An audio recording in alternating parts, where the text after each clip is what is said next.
আসসালামু আলাইকুম। সংবাদে আপনাদের সবাইকে স্বাগত জানাচ্ছি। আমি ফিরোজ তোহা। শুরুতেই আরবে কেবলস সংবাদ শিরোনাম। বাংলাদেশের সর্বশেষ গুরুত্বপূর্ণ আপডেট সংবাদে আপনাকে স্বাগত। শুরুতেই সংবাদ শিরোনাম, পরে বিস্তারিত। প্রথমেই জানাব, তারেক রহমানের ভারত সফর প্রসঙ্গে অবস্থান স্পষ্ট করল বাংলাদেশ। প্রধানমন্ত্রী তারেক রহমানের সম্ভাব্য ভারত সফর নিয়ে বাংলাদেশের অবস্থান স্পষ্ট করেছে বাংলাদেশ।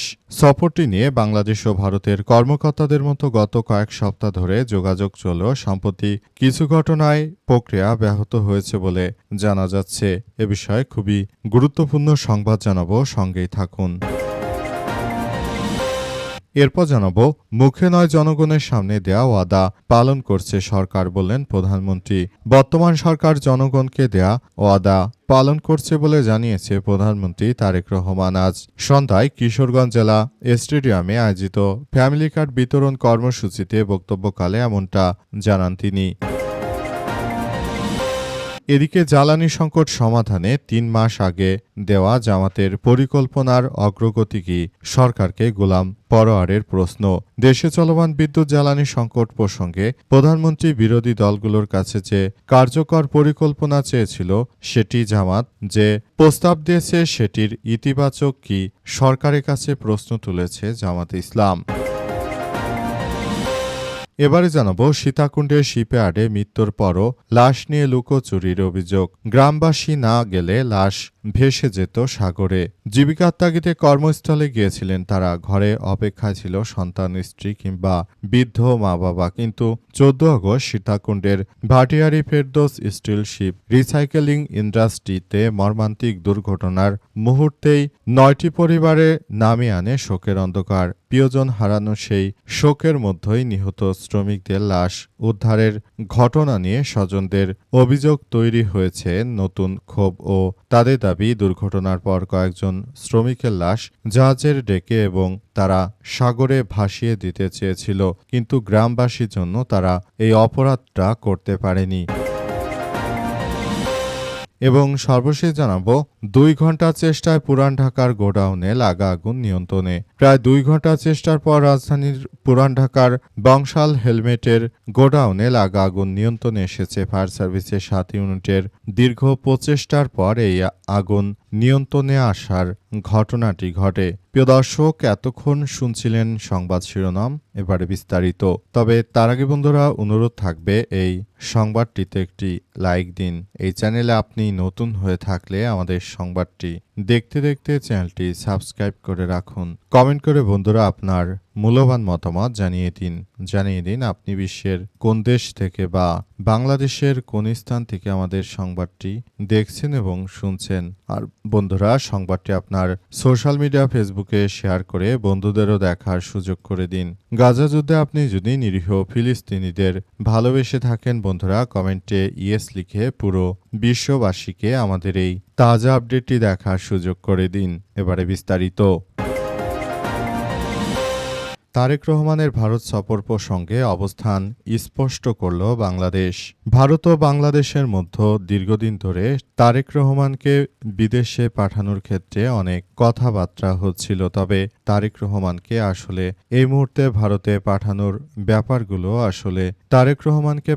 ব্যাপারগুলো অন্যদিকে চলে যাচ্ছে। তারেক রহমান মনে হচ্ছে ভারত সফরে যাবেন না, কারণ বিভিন্ন সূত্র থেকে জানা গেছে যে তারেক রহমান আসলে তিনি ভারত সফরে না গিয়ে বরং বাংলাদেশের পক্ষ থেকে বলা হয়েছে যে ফ্যাসিস্ট স্বৈরাচার শেখ হাসিনাকে ভারত প্রত্যার্পণ না করলে তারেক রহমানের যাওয়াটা ব্যর্থহীন। সুতরাং তার অবশ্যই ভারতে যাওয়া উচিত হবে না, কারণ এই ভারতের সন্ত্রাসীরা তারা যেভাবে কার্যক্রম শুরু করেছে সেটি আসলে কোনোভাবেই গ্রহণযোগ্য হতে পারে না। দেশের অভ্যন্তরে তারা যেভাবে একটি সন্ত্রাসী কার্যক্রম শুরু করেছিল, এখান থেকে বাংলাদেশটাকে বের করে আনতে হবে। তারেক রহমান এমনই একজন প্রধানমন্ত্রী, তিনি বাংলাদেশের জনগণের যেটাই ভালো হবে তিনি সেটাই করছেন। তবে অনেকেই বলবে যে বিএনপি তো চাঁদাবাজি করছে। চাঁদাবাজি দেখুন সবাই কিন্তু করছে না। যারা বিএনপির প্রকৃত নেতাকর্মী, যারা দলকে ভালোবাসে, তারা কখনোই চাঁদাবাজি রাহাজানির সঙ্গে নেই। যারা শুধুমাত্র দল করে নিজের পকেট ভরতে চায়, তারাই এই চাঁদাবাজ গ্রুপ এবং এদের দায় কখনোই তারেক রহমান নেন না, বরং তারেক রহমান এসব চাঁদাবাজের ব্যাপার এবং দুর্নীতির ব্যাপারে জিরো টলারেন্স নীতি তিনি নিতে চান। তাই ভারতের এই ধরনের সন্ত্রাসী কার্যক্রমে আসলে কোনোভাবে আর কোনো কিছু করা হচ্ছিল না।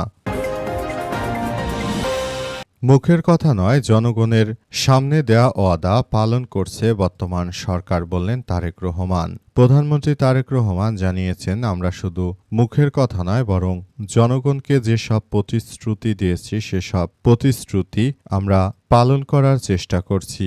অবস্থায় দেশে যে ধরনের কার্যক্রম শুরু হয়েছে এটি ভয়াবহ এক বিপর্যয়কর পরিস্থিতির মধ্য থেকে যে কার্যক্রম শুরু হয়েছে সেখান থেকে আসলে সবাইকে আরও বেশি সতর্ক অবস্থানে থাকতে হবে।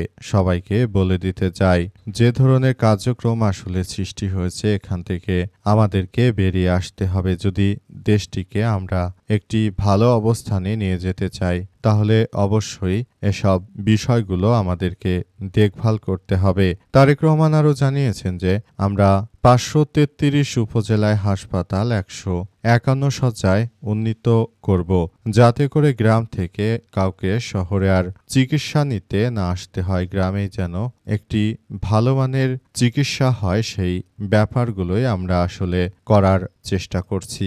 অবস্থায় সবাইকে খুবই গুরুত্ব সহকারে দেখভাল করার কথা বলা হচ্ছে। জ্বালানি সংকট সমাধান ৩ মাস আগে দেয়া জামাতের পরিকল্পনার অগ্রগতি কি, বিএনপিকে জামাতের প্রশ্ন। জ্বালানি সংকট মোকাবেলায় বিএনপিকে ৩ মাস আগেই যে পরিকল্পনা দিয়েছিল জামাত ইসলাম, সেই পরিকল্পনা মেনে চললে বর্তমানে আসলে কোনো ধরনের কোনো সংকট হতো না বলে জানা গেছে। এই সংকট আসলে নিরসনে সবাইকে আরও বেশি সতর্ক অবস্থানে থাকতে হচ্ছে।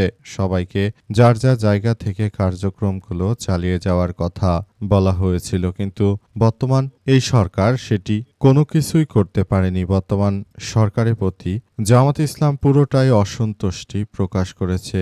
এ সরকার যদি জামাতের কথা শুনতো তাহলে হয়তো দেশে এতটা গ্যাসের সংকট হতো না, কারণ এই গ্যাসের সংকট মোকাবেলা করার জন্য জামাত ইসলাম সর্বাত্মকভাবে বিএনপিকে সহযোগিতার প্রতিশ্রুতি দিয়েছিল, কিন্তু বিএনপির নেতৃত্ববৃন্দরা তারা মূলত এই প্রতিশ্রুতি না মেনে নেওয়ার কারণে আসলে এই ধরনের ঘটনাগুলো ঘটেছে। এখান থেকে সবাইকে বেরিয়ে আসতে হবে। দেশটাকে একটি ভালো অবস্থানে নিয়ে যাওয়ার জন্য সবাইকে আরও বেশি সতর্ক ও সাবধান থাকতে হবে। দেশের অভ্যন্তরে এই মুহূর্তে সবাইকে বলে দিতে চাই, যে কোনো মূল্যে এই ধরনের ঘটনা থেকে সবাইকে বেরিয়ে আসতে হবে। সেটা যদি না করা হয় তাহলে ভবিষ্যতে বাংলাদেশ আরও এক ভয়াবহ বিপর্যয়কর অধ্যায়ের দিকে চলে যাবে বলে এসব কথা উল্লেখ করা হয়েছে এবং এটি আমাদের সবার জন্য খুবই গুরুত্বপূর্ণ এক অধ্যায় হিসেবে দাঁড়িয়েছে। আমরা পুরো বাংলাদেশটাকে সেভাবেই নতুন করে সাজাতে চাই, কিন্তু বিএনপি আসলে সেভাবে করছে না যেটা জামাতের চাওয়া ছিল। সীতাকুণ্ডের শিপইয়ার্ডে মৃত্যুর পর লাশ নিয়ে লুকোচুরির অভিযোগ, গ্রামবাসী না গেলে লাশ ভেসে যেত সাগরে। পেটের দায়ে মানুষ চট্টগ্রামের সীতাকুণ্ডে এসেছিলেন এবং সেখানে জাহাজ কাটার কাজ করছিলেন শ্রমিকরা। এই শ্রমিকরা তারা মাথার ঘাম পায়ে ফেলে কাজগুলো করছিল, কিন্তু জাহাজগুলো কাটার আগে অবশ্যই সেখান থেকে গ্যাস নিষ্কাশন করে নিতে হয়, কিন্তু ফেরদৌস নামে যে প্রতিষ্ঠানটি তারা আসলে সেটি না করে সরাসরি সব অদক্ষ শ্রমিকদের দিয়ে কাজ করে নিয়েছিল অল্প পয়সায়। কিন্তু দুঃখজনক ব্যাপার যে সেখান থেকে এই গ্যাস বেরিয়ে এসে তারপরে সেই ৮ জন শ্রমিক মারা গেছে, পাশাপাশি সেখানে অন্তত ১০ জন গুরুতর আহত হয়েছে। এই ধরনের ঘটনাগুলো ঘটার মধ্য দিয়ে আসলে সবাইকে খুব সতর্ক অবস্থানে ফেলা হয়েছে। সবাইকে বলা হয়েছে যে এটা আসলে আমাদের জন্য খুবই এক দুঃখজনক ঘটনা, কারণ আমরা মনে করি বর্তমানে দেশে যেভাবে এই কার্যক্রম আসলে শুরু হয়েছে সেখান থেকে কার্যক্রম আসলে চলছিল, সেখানে সবাইকে আরো বেশি সতর্ক অবস্থানে কথা বলছে, আসলে চালিয়ে যাচ্ছে। সেখানে বাংলাদেশে এই ধরনের ঘটনাগুলো আমাদের জন্য খুবই দুঃখজনক ব্যাপার, কারণ বাংলাদেশ যেভাবে এগিয়ে যাচ্ছিল সেখানে সব দুর্বৃত্তকারীরা শুধুমাত্র নিজেদের সুবিধার জন্য এই ঘটনাগুলো ঘটিয়েছে।